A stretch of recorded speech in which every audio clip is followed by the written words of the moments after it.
রাত তখন 1:30 অঘরে ঘুমোচ্ছেন যাত্রীরা। আচমকা সজোরে ঝাঁকুনি, ফরাক্কার বল্লালপুর ব্রিজের কাছে জোরালো ধাক্কায় থমকে গেল up Radhikapur express.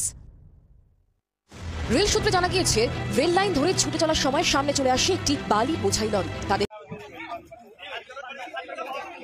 Howrah main লাইনে লাইনচ্যুত হয়েছে local train. Down Sheoraphuli local লাইনচ্যুত, লিলুয়া হাওড়া যাওয়ার আগে লাইনচ্যুত ট্রেন।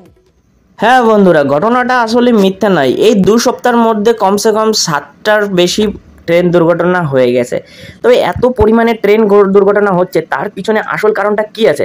সবাই তো দেখছি যে হ্যাঁ ট্রেন দুর্ঘটনা হয়েছে, আর এটা এমন রেগুলারিটি হচ্ছে যাতে আমাদের এখন এমন একটা বিষয় গেছে, এটা অভ্যাসে পরিণত হয়ে গেছে।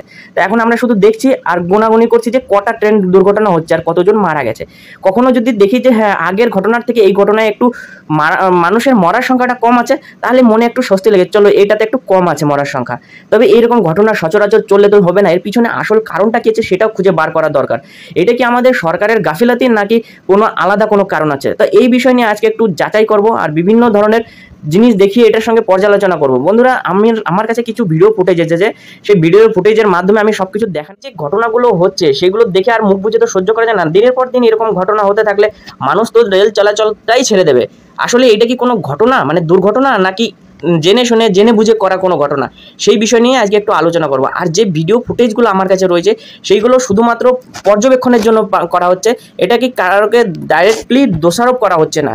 আর অনেকে এসে কমেন্টে এসে গালাগালি দেবে যে একটা জাতিকে সরাসরি এসে টার্গেট করা হচ্ছে। না, সেই জাতিটা যদি এইসব কাজ করে থাকে তাহলে তাকে সাবধান হতে হবে। এখানে টার্গেটিং কিছু করা হচ্ছে না, কেননা এই জিনিসটা তার ভুলের জন্য এইসব জিনিস হতে গেলে তাহলে তাকে টার্গেট করা না, তাকে বোঝানো উচিত। আর একটা মানুষের মৃত্যু না, হাজার হাজার মানুষের মৃত্যুর ঘটনা সামনে আসছে, সেই হিসাবে যে দোষী তাকে তো শাস্তি পাওয়াটাও অনেক দরকারি। নাহলে এইসব ঘটনা তো সচরাচর চলতে থাকবে, তাতে তো অনেক ক্ষয়ক্ষতি হবে আর সমস্ত চাপ এসে পড়বে সরকারের। বন্ধুরা, পাশে একটা ভিডিও চলছে, ভিডিওটা দেখতে পাচ্ছেন যে একটা ছেলে রেল লাইনের উপরে একটা ছোট খেলনা ট্রাক্টর রেখেছে, আর সঙ্গে একটা ট্রেনও আসছে, ট্রেনটার আওয়াজও শোনা যাচ্ছে।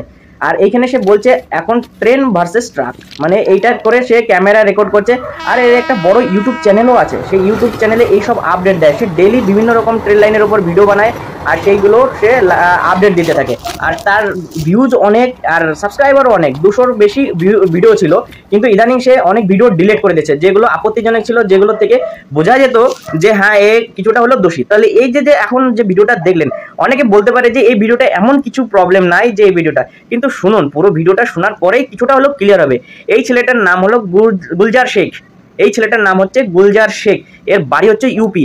এ বিভিন্ন সময় ট্রেনের ওপর বিভিন্ন রকম, যেমন পাথর, হাতুড়ি, হাম্বার যেটাকে বলা হয়, বিভিন্ন রকমের গ্যাসের ট্যাঙ্কি রেখে এইটা ভিডিওর মাধ্যমে শ্যুট করে, আর সেই ভিডিওটা সে ইউটিউবে আর বিভিন্ন প্ল্যাটফর্মে আপলোড করে। আর এই সব কারণেই কিন্তু দুর্ঘটনাগুলো বেশি পরিমাণে হয়। কিন্তু হ্যাঁ, এর প্রমাণটা অনেকে দেখতে চাইবে, তো চলো আমি প্রমাণটাও দেখিয়ে যাচ্ছে। পাশে একটা ভিডিও চলছে, দেখতে পাচ্ছ সেখানে সে একটা হাম্বর রেখেছে। হাম্বর মানে হাতুড়ি।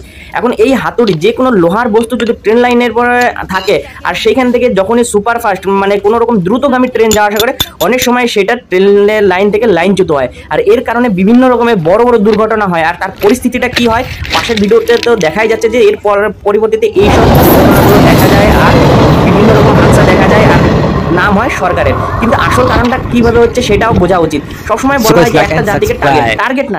কিছুদিন আগের ঘটনা, খুব বেশি দিন নয়, অল্প কিছুদিন আগের ঘটনা। যখন বন্দে ভারত ট্রেন প্রথম লাইনে চলা শুরু করছে, তখন এই দৃশ্যটা দেখা গেছে। যে লাইনে বন্দে ভারত ট্রেন আসবে সেই লাইনের ওপর বিভিন্ন জায়গায় লোহার তৈরি বিভিন্ন সারিয়া বলা যায় এক কথায়, সেই সারিয়া রেল লাইনের মধ্যে ঢুকিয়ে রেখেছে, পাথর দিয়ে রেখেছে, যাতে কোনো কারণে যদি দ্রুতগামী কোনো ট্রেন আসে তাহলে সেই ট্রেন যখন পাট্টির উপর দিয়ে যাবে তখন সেটা হয়তো লাইনচ্যুত হবে অথবা বড় সড়ো এক দুর্ঘটনা হবে। এখন যে জিহাদিরা, মানে যে কথা বলা যায় জিহাদি হোক, যারাই এই সব কাজ করছে তারা কিন্তু এগুলো জেনে শুনে করছে, আর সরকারকে বদনাম করার জন্য উঠে পড়ে লেগেছে। কেননা তারা যখন সাধারণভাবে একটা মানুষের গায়ে হাত তুলবে কি মানুষকে মারবে, তখন সেটা আইনের চলে যাবে। কিন্তু যখন সেটাকে একটা দুর্ঘটনার নাম দেওয়া হবে, তবে সেটা কোনো কারো দোষের মধ্যে যাবে না। তো তারা বিভিন্নভাবে চক্রান্ত করে এই সব ঘটনাকে দুর্ঘটনায় নাম দেওয়ার চেষ্টা করেছে।